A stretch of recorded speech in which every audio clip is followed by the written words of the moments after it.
Emily Gudgeons Adler, the Buttery Bae, coming to you from my kitchen. Today we're gonna make some sweet and spicy mixed nuts. It's gonna be great. It's not gonna be a pain in the ass, and it's gonna bake in your oven. So here we go.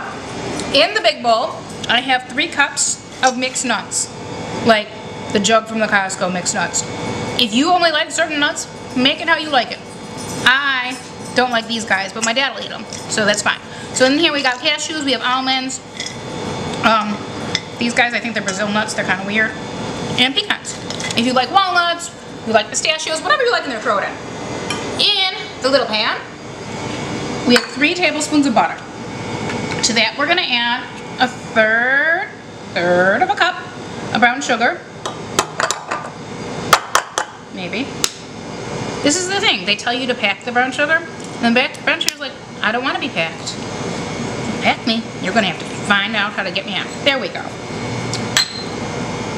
We're gonna put in some salt. So, my nuts are already salted. I'm just gonna put in a little salt.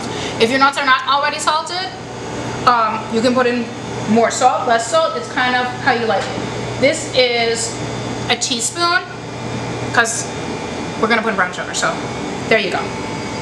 Then we're gonna put in some ground cayenne pepper. Don't ask why I have a pound of ground cayenne pepper. We're not discussing it. We're just not. However, I do. We are not putting in a pound of ground pepper. Do not worry. We are gonna put in as much as we like. I think this much, which is about 1/4 of a teaspoon.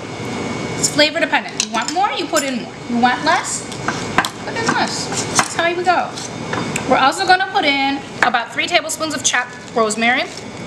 Now it's snowing here in Chicago, but I have beautiful rosemary, see, rosemary, because I chopped it all up at the end of the summer and stuck it in the freezer.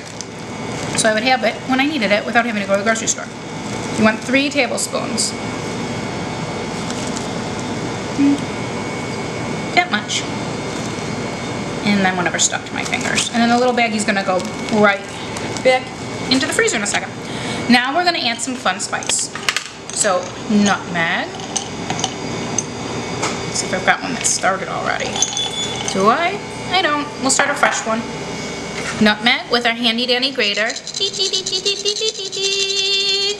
If you're buying already grated nutmeg, you want just about 1/4 of a teaspoon.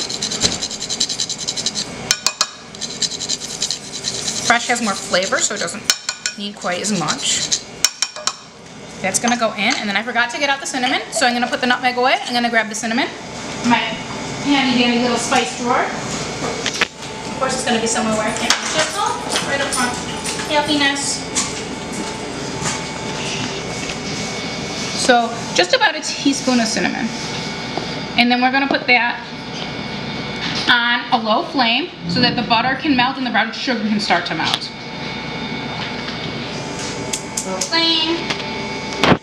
Here it goes. In the meantime, we're going to take a piece of parchment paper. I got some brown sugar on our baking mat, so we're just going to dump that in there so it doesn't bake on. In the meantime, we're going to put a piece of parchment paper on there because everything's going to get mixed up into this one bowl. So I know that some people will beat up egg whites and mix everything in there and then mix it with the nuts and bake it. It makes them really crunchy.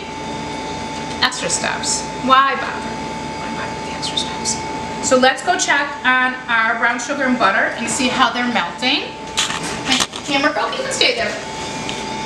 We're just going to mix gently so that everything is in. Now why do we put all the spices in with the butter? So that the butter can start pulling out all the flavor and making it extra delicious. In the meantime, while this is going on, preheat your oven at 350. We'll be back in a few seconds when my butter's melted. So, our butter and our brown sugar are nice and melting bubbly, and it smells delicious like rosemary and cinnamon spice. Yay. So now see, melty and bubbly and delicious. This is all gonna go right in the pan. You don't have to worry if not all the brown sugar is melted. We just want it to start its thing, because it's gonna finish up in the oven.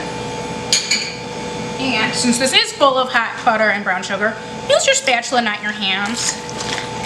because that would be unpleasant. The other thing you want to do is maybe put it on a towel, because my granite is cold, so it'll make the butter and brown sugar seize back up before I get everything mixed.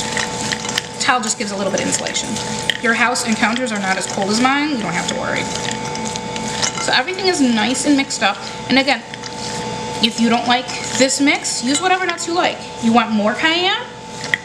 I usually do, but we are a family-friendly group today. And then we're gonna spread it out onto our parchment lined baking paper, baking pan. If you don't have parchment, you can use tin foil. You don't have to line it at all, but who's ever doing your dishes will be unhappy with you, because it will be chunks of caramelized spiciness on the baking pan.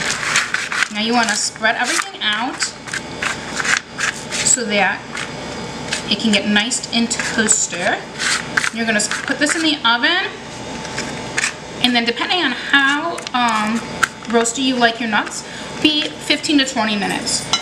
So I'm going to slide that in the oven, and we'll see you in a flash. Hey, it's been about 15 minutes, and our toasty, delicious spice nuts are ready. You see how the brown sugar's all melted and gooey? Do not touch them with your hands. You will be very, very sorry. So take your little spatula, give them another mix, just to make sure they're thoroughly coated with the buttery, spicy, rosemary goodness. And then you're gonna let them cool. So try to make it nice and even. If you don't spread it out perfectly and they cool, they'll just kind of get in little clumps. Just break them up, they'll be fine. Spread them out, let them cool for about half hour, 45 minutes, and then eat them. Best enjoyed with a cocktail. I'm Emily Cutchin-Sadler, the Buttery Babe, coming to you from my kitchen. Please be sure to follow me on Facebook, YouTube, Instagram, LinkedIn, and of course my website, www.butterybabe.com.